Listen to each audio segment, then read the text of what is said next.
Revenue sharing and athlete employment status. The college sports business model will continue to change in 2025. I'm Jim Tarabokia for the Retirement Radio Network, powered by AmeriLife. Last year, the House vs. NCAA case settlement concluded regarding revenue sharing.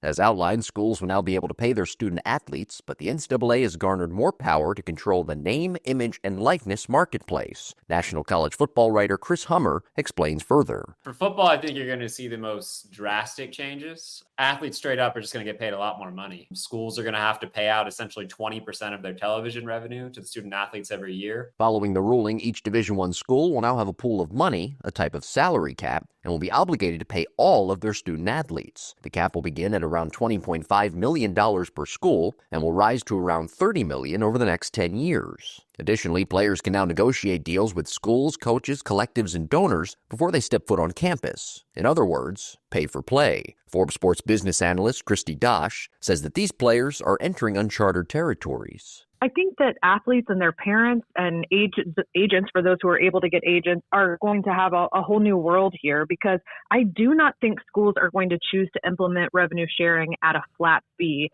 There's some issues with that when it comes to antitrust law. Tax professionals tell me there's some potential IRS issues. So I think it's going to be based on market value. With the incoming government in 2025, employment status for athletes has lost traction. But the Johnson vs. NCAA case, which argues all D1 athletes are employees, is still pending in federal court. Meanwhile, some are calling for athletes to hold more power at the negotiation table. A possible collective bargaining agreement could be on the horizon. All told, though, there's still a great deal to sort through over the next few years, but you could argue it's never been a better time to be a collegiate athlete in 2025.